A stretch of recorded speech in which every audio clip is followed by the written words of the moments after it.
folks. Can you hear me? Uh-oh. Can you hear me? Can the folks in the back hear me?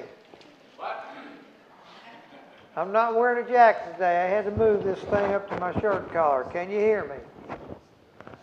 Good. Outstanding. Before we start, Terry, I got you lined up for prayer, I think. Let's go ahead and do that.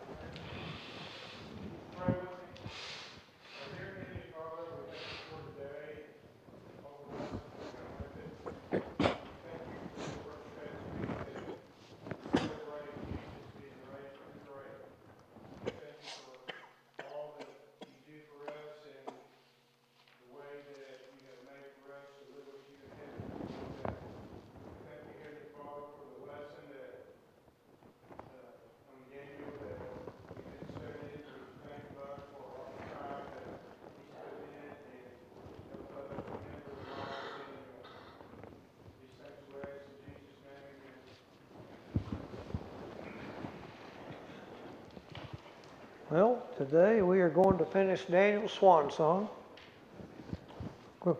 Quick review of chapter 11. Chapter 11 dealt with the prophecy of the wars between the king of the north, which we found was the Seleucids in Syria, and the king of the south, which was the Ptolemies in Egypt. The unnamed angel that has been talking to Daniel since chapter 10 has laid some heavy stuff on our hero. Daniel, who had been praying for a return of the Jews to Jerusalem, was expecting things to someday return to a peaceful existence. Instead, the angel has advised him that the return to Jerusalem will be marked by years of constant war. Now, we spent a good part of last week's class looking at the last 10 years, or last 10 verses of chapter 11, which are open to interpretation. Once again, we go into this, it depends on who you're talking to stuff, and there's a lot of people talking. There are those who interpret those last 10 verses as the Antichrist in the end times. There are those who interpret these verses as simply the antics of Antiochus IV Epiphanes. And there are those who interpret these verses as a description of Antiochus IV Epiphanes as a prototype of an Antichrist who will come later. Now, regardless of which interpretation is applied here, the answer is the same. The last sentence in chapter 11, yet he will come to his end and no one will help him. So whether this is merely a Seleucid pretender to the throne or some supernatural Superman who should come in the future, he does not prevail because God is in control. That said, we'll go into chapter 12. And that said, we have a word today. This is the word of the day, and we must remember it. The word is recondite. R-E-C-O-N-D-I-T-E. And it means difficult or impossible for one of ordinary understanding or knowledge to comprehend. Let me say that again. Recondite. Difficult or impossible for one of ordinary understanding or knowledge to comprehend. We are going to be looking at a recondite chapter right here. Reading chapter 12 is indeed a recondite experience. Recondite. Chapter 12 continues a conversation that Daniel's been having with this unnamed angel. In verse 1, the angel is still talking from the last verse of chapter 11. And he says, "At that time, Michael, the great prince who protects your people, will arise." Now, you remember back in chapter 10, verse 21, we were talking about the prince of Persia who was going to be joined by the prince of Greece, and this angel was in a confrontation with them. And things were not going well, and then Michael, and he refers to Michael in chapter 10, verse 21, as Daniel's prince. Your prince. Well, at this point, we see that Michael is the great prince who protects your people which pretty well confirms that Michael is the prince of Israel. We had a prince of Persia, a prince of Greece, now you have a prince of Israel. So these angels who are assigned, they get to be princes. Now, let's look at this verse a little closer. What is the meaning of "at that time"? Well, here we go into the recondite stuff. Is it Antiochus? Is that the death of Antiochus? Is that at that time that Michael rises up? Let's read on and see what else it says. There will be a time of distress, such as the world has never seen. But your people, every one who is found written in the book, will be delivered. So we have bad news and we have good news. That's good stuff. Now verse 2. Multitudes who sleep in the dust of the earth will awake, some to everlasting life, others to shame and everlasting contempt. What does this look like? The judgment day. Here it is. We made quite a jump, didn't we? Made quite a time jump. Okay. Verse 3. Those who are wise, that is God's people, will shine like the heavens. Those who will lead others to righteousness will shine like the stars. This is poetry. It is intentionally poetic. Shine like the heavens, shine like the stars. Could be the makings of a good country song right there. However, if you look at this, there's an implied qualifier. If you lead others to righteousness, what do you have to be if you lead others to righteousness? Not a trick question. If you lead others to righteousness, what do you have to be? Righteous. There you go. Okay. So verse 4. The angel tells Daniel to close the book and seal it until the time of the end. Is at that time in verse 1 the time of the end that is referenced here? Looks a lot like it, doesn't it? Or it could be the death of Antiochus. But how do we make this jump from 169 BC to the judgment day? I really don't know, but whatever the case, this is the end of the story. The angel tells Daniel, it's time for you to go home. He says a little more. Many will go here and there to increase their knowledge. People looking for answers. Now that's what we've been doing these past few weeks, but I think it has a deeper meaning. Talking about astrologers and mediums and all those folks that we're not supposed to be hanging around with. Now make no mistake here. We should be aware that there is an army of charlatans out there waiting to tell us exactly what we want to hear. So approach this stuff with an open mind. Always approach the scriptures with an open mind. Now, verse 5, two more angels join Daniel and the angel that he's been talking to, one placed on each side of the Tigris River.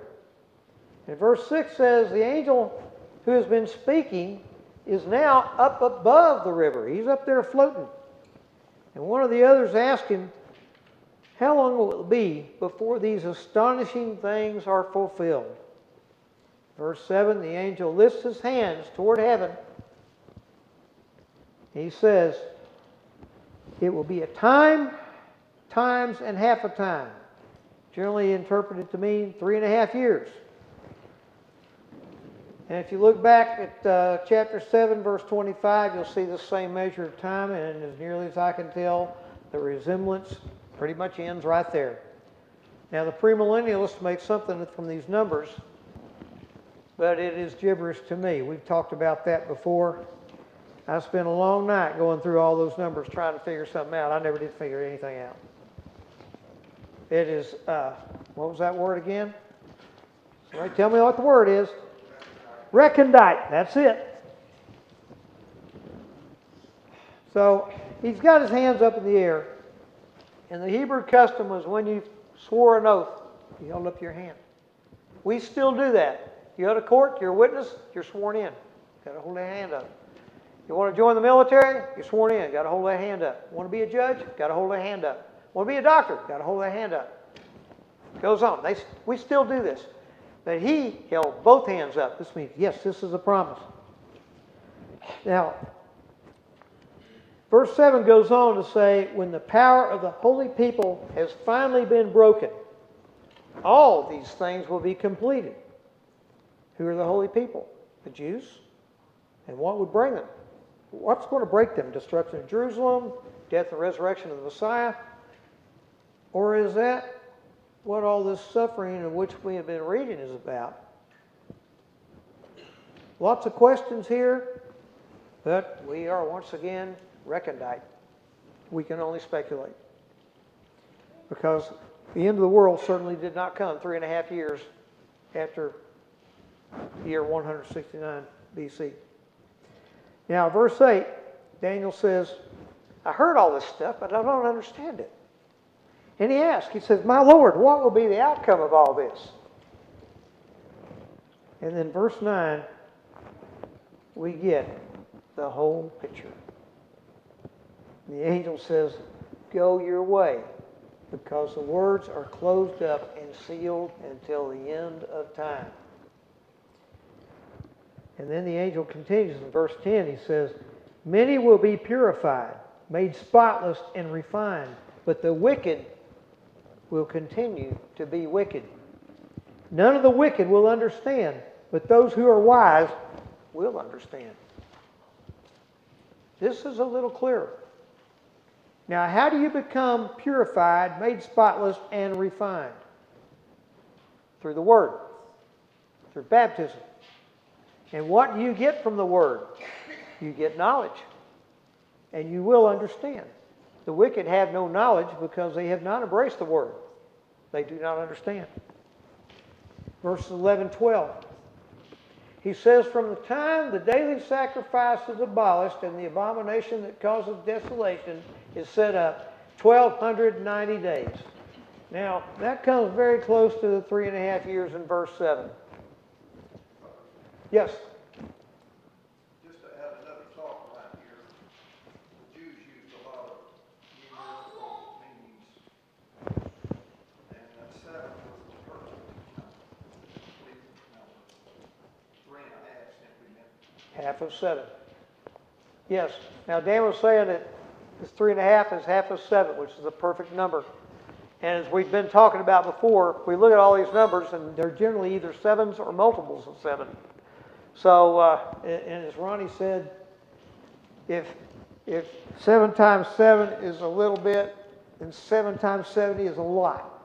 So you get a lot of perfection there. You cannot get around this. The numbers make no sense otherwise to us. They really don't.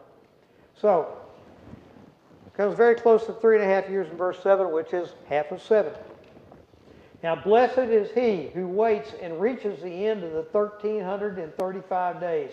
And I don't know where that came from. Okay, what does this mean? As I said, I spent a night sitting up playing with numbers, and I'm done with it. And all I could say here is recondite.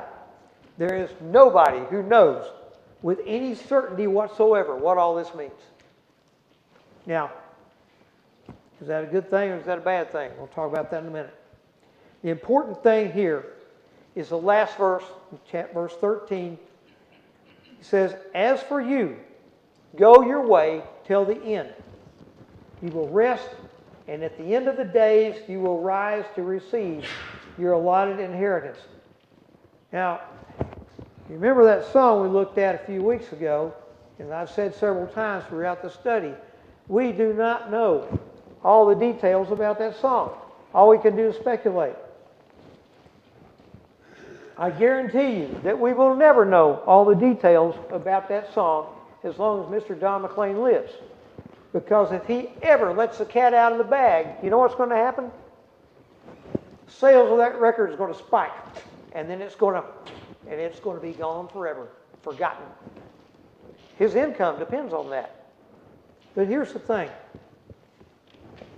We don't need to know all that to know what that song means. We know what it was about or how it started. We know how it ends. Therefore, we're good. And that's what we know here. Daniel has just gotten off a 6-chapter roller coaster, which for him was about a 70-year roller coaster. He's tired and he's confused, and the angel gives Daniel some words that we can be fairly certain did not leave him satisfied, but they are comforting just the same. Go your way. Go home. Rest. And when the time comes, you will be rewarded. Now, most of us here are parents, right? A lot of us here are grandparents. Most of us, I would say. And then there's the great-grandparents. I don't know anything about grandchildren except that when you get some, it seems like your brain turns into pumpkin pie. I don't understand that. But do you remember telling your child to do something he did not understand, and yet it had to be done? You remember days like that? What did the kid say when you told him to do that? Why? Why do I have to do this? And what did you say back? Everybody say it together. Because I told you so. That's it. That was your answer. And that is the answer we've got right here. Because I said so. There are many things that we don't understand. We can't comprehend them because we either don't have enough information, or it is beyond our intellect, or maybe it's simply that we're just not ready for it. These things are recondite. Now, It tells us one thing. we're getting there. God is in control. We're getting there. Okay. Trust me, Dan, we're getting there. That seems to be the case with this book, and we don't know what those numbers mean. And some of the text has taken us down confusion lane, but perhaps someday we will know.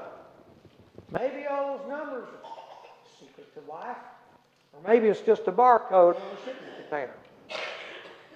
Who knows? But if you walk through 100 years of this life, and you still don't know what those numbers mean when you get to the end, and you're standing there looking at the grave, it is not going to make a bit of difference in your relationship to God. What we do know there is a God. He cares about us. He raises up kingdoms and He tears them down. He does everything in His own time. He is total and complete control. There it is, Dan. And through prayer, He will bring us peace out of chaos. So here we are. Now, we don't know all the details of Daniel's prophecies. And therefore, we don't necessarily understand all these words, numbers, to this song. But we do know how the song ends, and that's the important thing. And that is the end of the book of Daniel. However, we've got about 20 minutes left, and we're going to do a little bit of review, just so you can walk out of here and you can smile and say, I'm so glad we're through with that. We did talk about prophecy, what it is, the divine light revealing hidden knowledge or declaring divine purpose, the focus, edification or instruction, encouragement or correction. It's not solely about predicting the future. Prophets primarily teachers. It's not a guess or speculation. It is factual. It's not always absolute. It may be contingent on a response. Remember Nebuchadnezzar and his 7-year roam in the woods in chapter 4. Daniel clearly warned him, repent, and you can prevent this. Nebuchadnezzar did not repent. And therefore he went on a 7-year camping trip without a tent. Prophecy is often veiled, usually is veiled, not easy to interpret. It is directed to a specific audience. And if you are not part of that audience, you simply will not understand it. We saw that just now with the numbers, again, in chapter 12. Recondite. Now we're going to look at some of the overriding themes in Daniel. First of all, we spent a day talking about how the Israelites ended up in Babylon. Now, sin comes with a price. Now, you remember, you may remember, Wednesday night class sometime back, I mentioned marketing. Talked about marketing and the 4 P's and all that. We're not going to go into that, but I will tell you the price. Wages of sin is death, so there's your price. But there's a lot more to it than that. Sin is a highly flexible product. It can take on any form, and it is always lurking. Where do things lurk? In the darkness. Well, not anymore. No. In this world we live in right here today, sin is out in the open. If you're not sinning, you're an outcast. You walk out your front door, it's right there waiting for you. There was once a time when Satan and his minions had to offer a man something in exchange for his soul. You sacrifice your child to this idol over here, and you're going to have a great bumper crop this year. It's going to be great. Oh, okay. Yeah, I'll do that. But now, there is little exchange in this market called sin. Sin appears to be dirt cheap, even free. People go to Satan Mart and just pick it up. They have so much appetite for it that Satan can't even keep the shelves stocked with it. He doesn't have to offer you anything anymore. They just stand in line to get it. What's sad about it is they don't have a clue as to what it is to start with, and they have no clue as what it's going to do to them. All they know is it's free. It must be great. Now, the Israelites learned that there's a price for sin, and modern man will also learn this lesson. Next overriding theme is that God is in control, and we need to pay attention to Him. When we started this series of lessons, we saw that the northern kingdom had already been carried off by the Assyrians. 10 of the 12 tribes virtually ceased to exist. They're gone, scattered. Only 2 tribes were left intact, that being Judah and Benjamin, along with a few from the other tribes who had chosen, for whatever their reason, to live in Judah. So, why did this happen? Sin. They did a lot of evil stuff, but the primary reason for their demise was their disregard for the first and second commandments as found in Exodus 20. Now, I generally use the NIV, but when it comes to the 10 Commandments, I always go to King James. It just sounds cool. Thou shalt have no other gods before me. Thou shalt not make unto thee any graven image or any likeness of anything that is in heaven above, or that is in earth beneath, or that is in the water under the earth. Thou shalt not bow down thyself to them, nor serve them. For I, the Lord thy God, am a jealous God. Don't mess with God. Now, these folks ignored this. But the absolute end of the nation of Israel, and this is the gospel according to Buck, was when the kings started sacrificing their children to these gods. And I forgot to look it up, but somewhere in here, one of the prophets, somebody can tell me, I hope, God said, you're doing this stuff, and I didn't tell you to do it. It never even entered my mind. Never entered my mind. And here they are doing this stuff.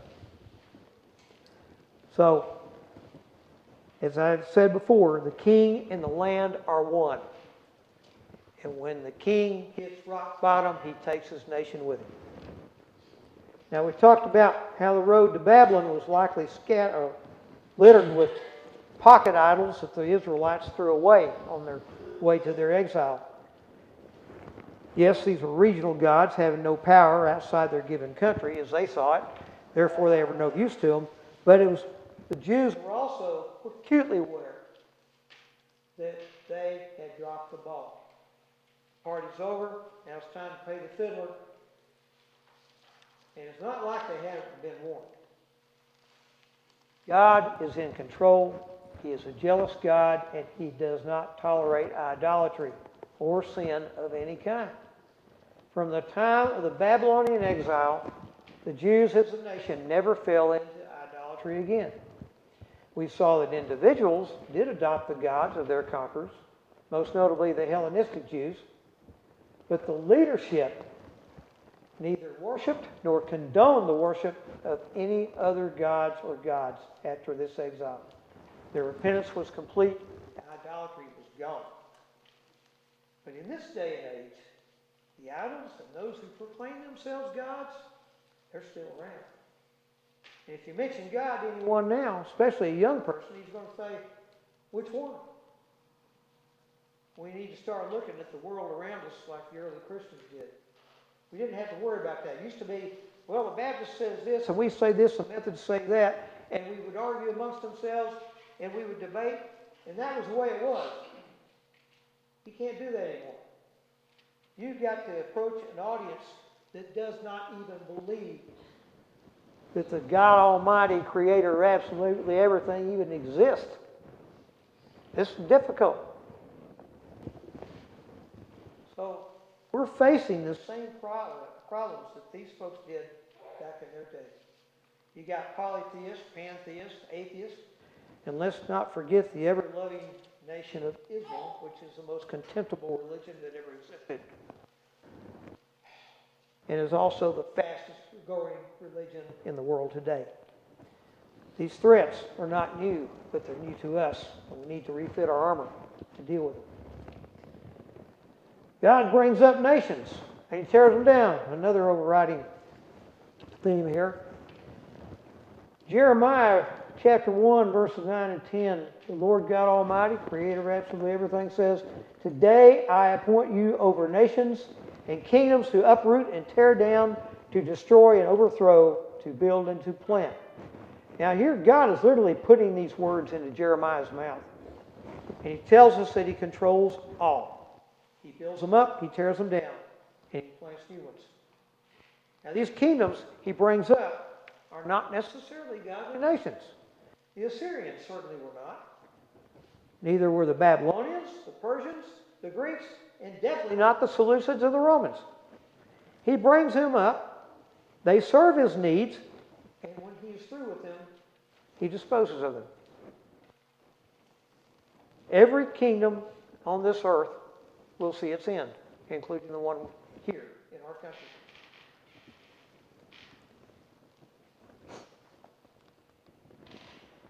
Remember Belshazzar in Daniel 5, specifically verses 26 and 28.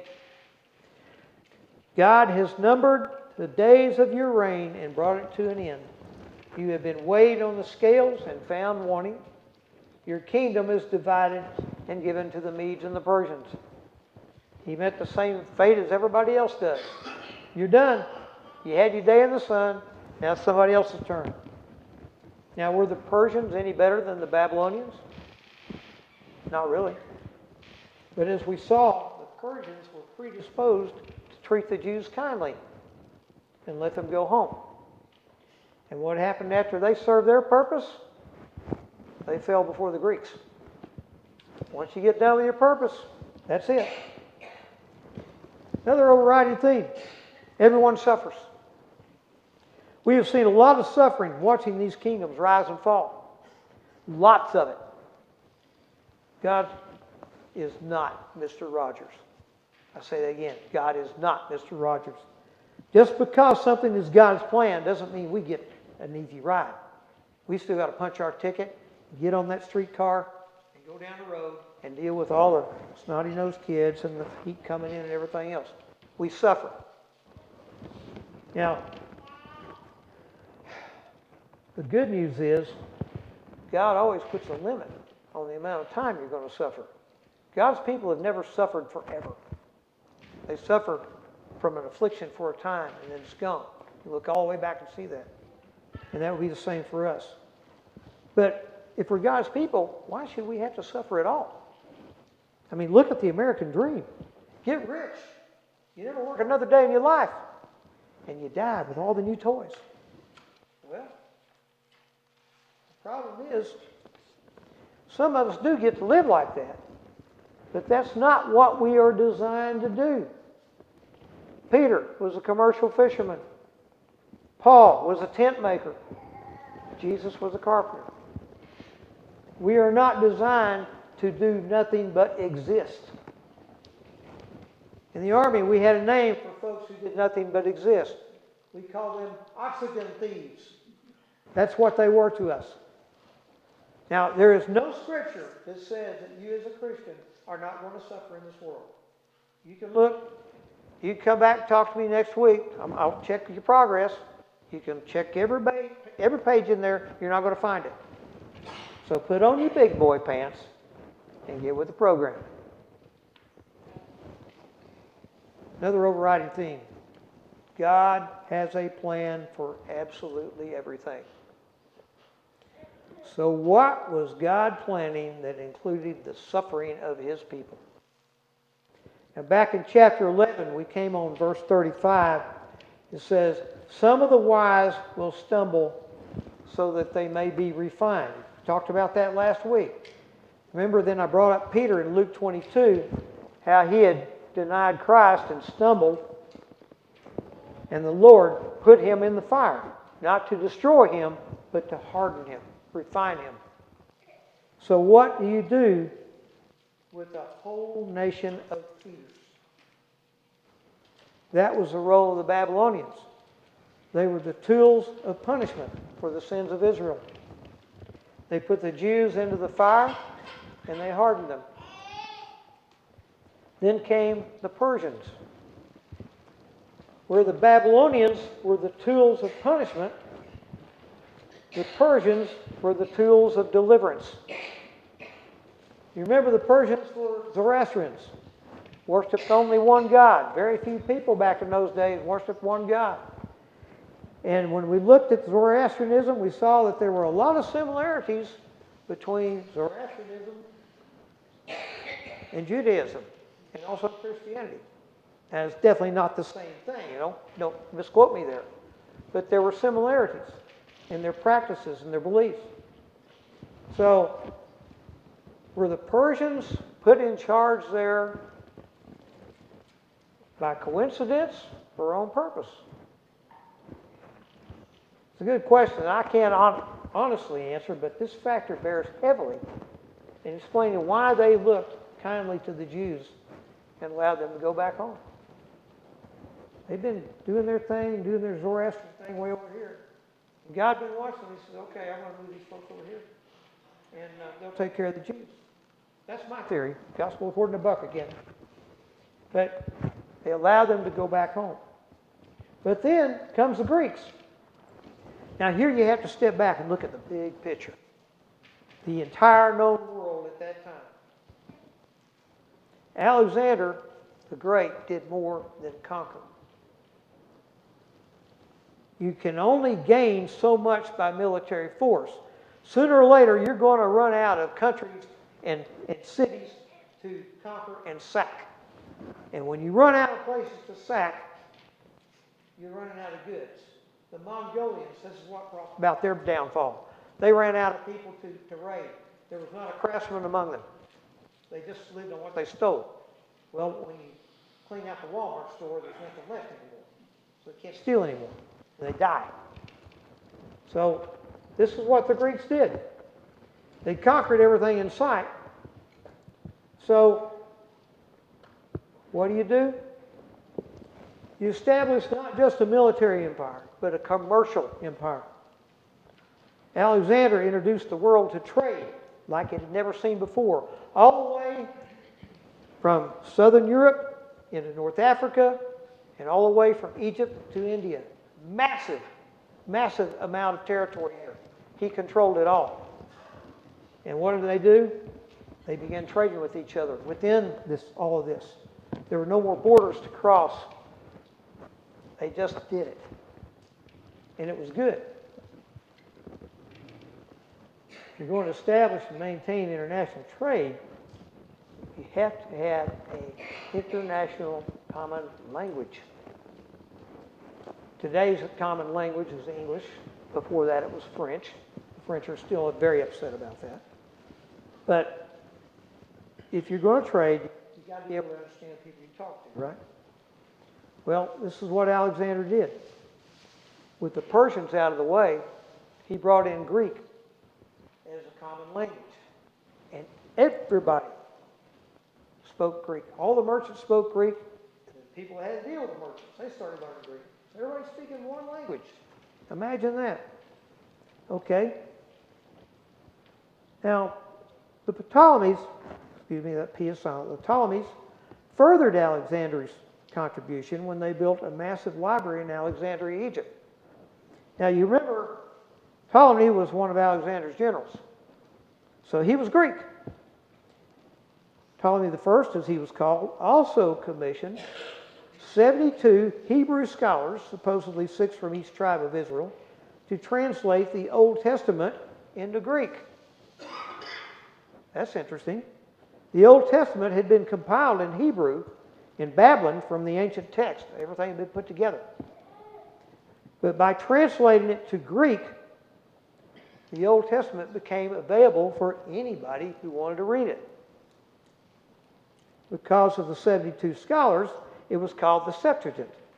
Now, we don't know if there were actually 72 scholars, or actually there were 6 from every tribe. We don't know that. That's legend. But this is a version of the Old Testament that Jesus quoted in his ministry. And why?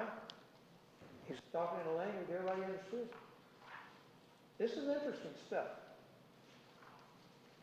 Also, the New Testament, when it came along, was written in Greek.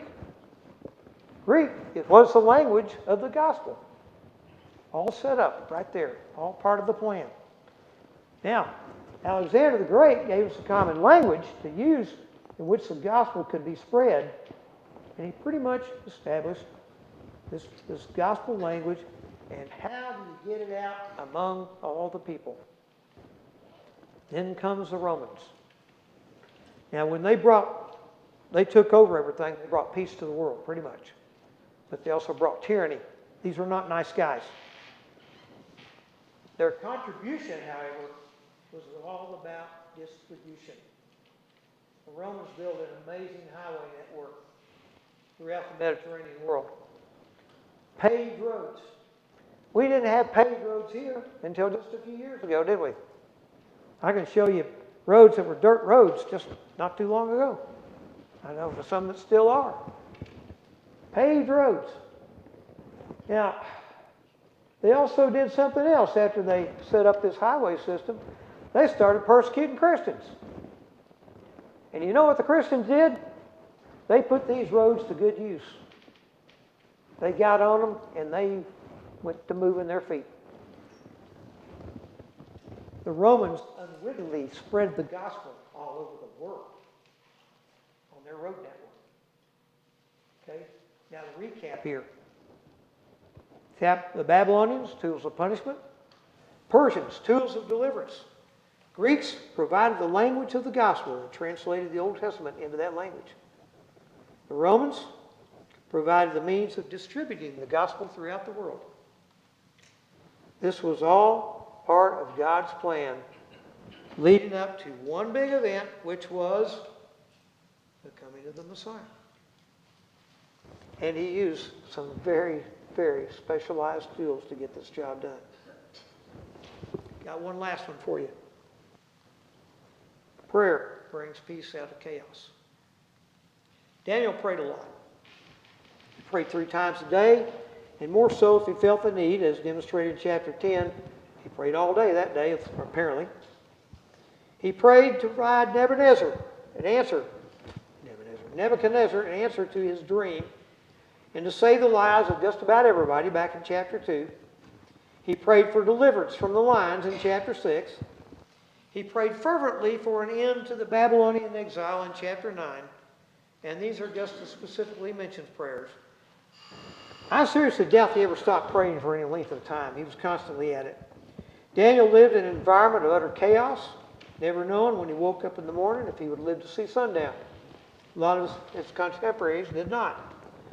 I'm certain that he saw many people be violent and untimely deaths due to some minor mistake. And there weren't many people in which to confide. Shadrach, Meshach, and Abednego left the palace early on in chapter 1. We don't know if they ever worked directly with Daniel all that much after that or not. We don't know their fates. But there he is. He's by himself. Daniel's prayers were what kept him going.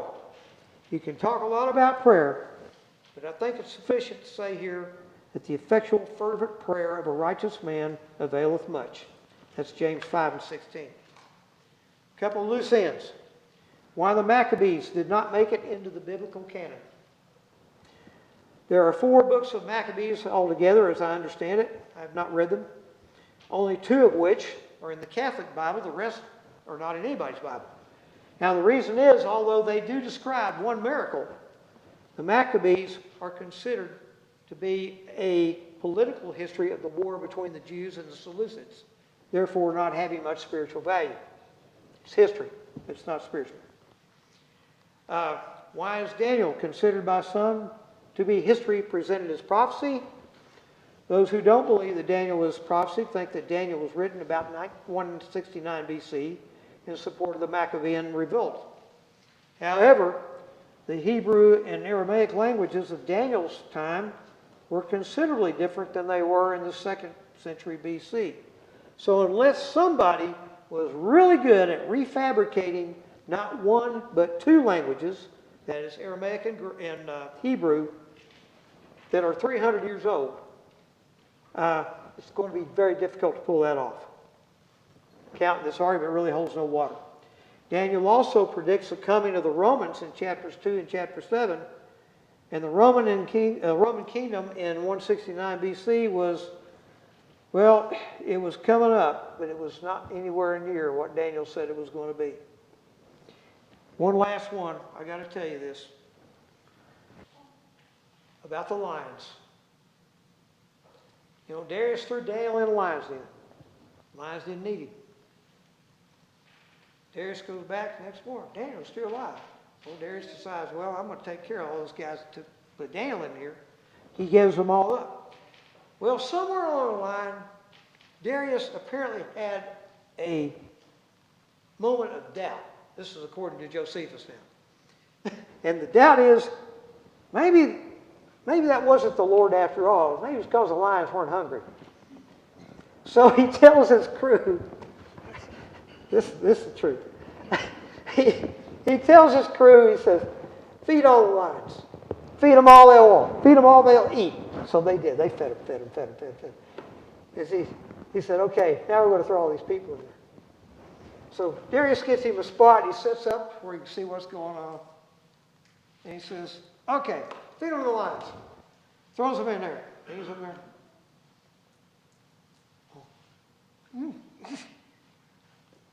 Yep, it was the Lord. And I'm going to leave you with that. That's the gospel according to Josephus, not Buck. Anyway, hey, I really appreciate the time that we've had together here. And it's taken an immense amount of work to put all this together, and I've enjoyed it. And I thank you for your patience. I got a lot of good feedback from a lot of folks, and I do appreciate that. And that's about the size of it. I think we're done. As we're going to do exactly what the angel told Daniel to do here, we just closed the book. Thank you very much.